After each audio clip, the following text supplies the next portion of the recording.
સમાચાર અમદાવાદથી એચએમપીવીનો વધુ એક કેસ નોંધાયો। 9 મહિનાના બાળકને એચએમપીવી હોવાનું સામે આવ્યું। વિહાર ચિલ્ડ્રન હોસ્પિટલમાં દાખલ કરવામાં આવ્યો હતો। બાળકને ચાઇલ્ડહુડ હોસ્પિટલ શિફ્ટ કરાયો।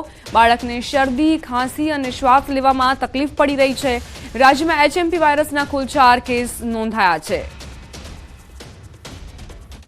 ન્યુમોવાયરસની એક કેસ રિપોર્ટ થયેલો છે, જે બાળક 9 માસનું બાળક છે, મેલ ચાઇલ્ડ છે। બાળકને અગાઉ બોપલની એક હોસ્પિટલમાં એડમિટ કરવામાં આવેલો હતો, જેમાં તેને રેસ્પિરેટરી ઇલનેસના સિમ્ટમ્સ હતા। દર્દીને શરદી, ખાંસી આ પ્રકારની કમ્પ્લેન હતી અને ત્યારબાદ તારીખ 9ના રોજ તેનો રિપોર્ટ કરવામાં આવેલો હતો। તેમાં વાયરસ ડિટેક્ટ થયેલો છે। બીઝેડ પોન્ઝી કૌભાંડ મામલે તપાસ તેજ થઈ રહી છે। સીઆઈડી ક્રાઇમના ઇન્ચાર્જ વડાનું નિવેદન, નાણાં ઝડપથી મળે તે મુજબની પ્રક્રિયા કરીશું। તપાસમાં અમે સીએની મદદ લઈ રહ્યા છીએ।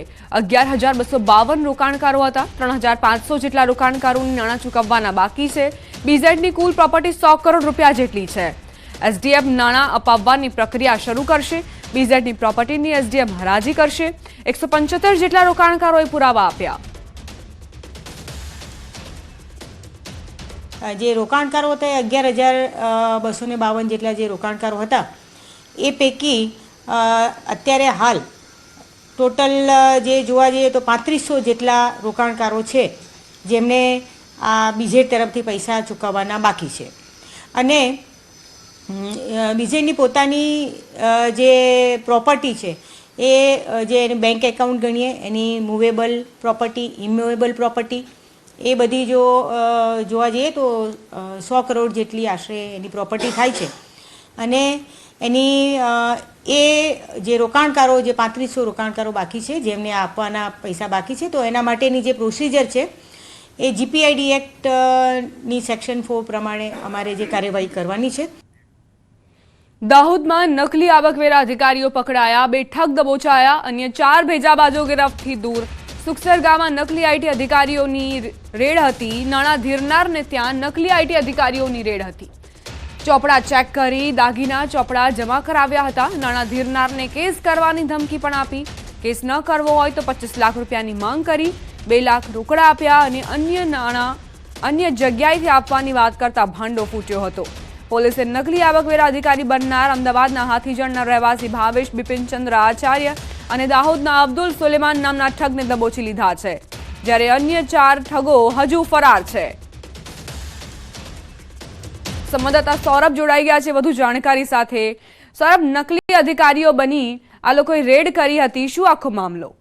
બિલકુલ કહી શકાય કે જે સુખસર ગામે નાણાં ધીરધારનો ધંધો કરનાર વેપારીના ત્યાં 6 જેટલા નકલી ઇન્કમ ટેક્સ અધિકારી બની અને 6 જેટલા ઠગબાજોએ રેડ કરી હતી। જો કે કહી શકાય કે અલ્પેશ ઉકારભાઈ પ્રજાપતિના દુકાન પર 6 જેટલા નકલી ઇન્કમટેક્સ અધિકારીઓએ રેડ કરી હતી। નાણાં ધિરાણના ચોપડા ચેક કર્યા હતા, દાગીના તેમજ ચોપડાને જમા કરી કેસ કરવાની પણ ધમકીઓ આપી હતી।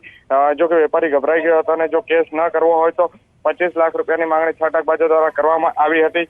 2 લાખ રૂપિયા તો રોકડા સ્થળ ઉપર લઈ લીધા હતા, પરંતુ અન્ય જે નાણાં છે તે અન્ય જગ્યા પર આપવાની વાત થતા સમગ્ર ભાંડો ફૂટ્યો હતો, જેના બાબતે વેપારી દ્વારા સતર્કતા દાખવી અને પોલીસને જાણ કરવામાં આવી હતી। જો કે સમગ્ર બનાવ સંદર્ભે 6 માંથી 4 આરોપી જેઓ કે ફરાર થઈ ગયા હતા અને પોલીસે 2 આરોપીને ઝડપી પાડ્યા હતા। હાલ પોલીસે ભાવેશ બિપિનચંદ્ર આચાર્ય જેઓ કે અમદાવાદના રહેવાસી છે અને અબ્દુલ સુલેમાન જેઓ કે દાહોદના રહેવાસી તેઓને પકડી પાડી અન્ય 4ને પકડવા માટે અત્યારે કવાયત હાથ ધરવામાં આવી છે। સૌરભ, આ જે વેપારી છે તેમને કઈ રીતે એવો ખ્યાલ આવ્યો કે આ અધિકારીઓ નકલી હોઈ શકે છે અને તેમણે પોલીસની મદદ લીધી?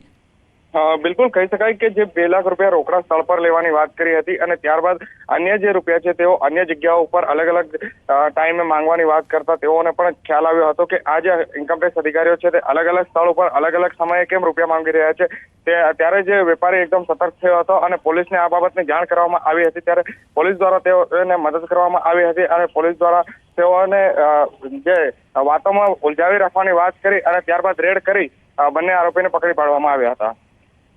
આભાર સૌરભ, જાણકારી આપવા માટે।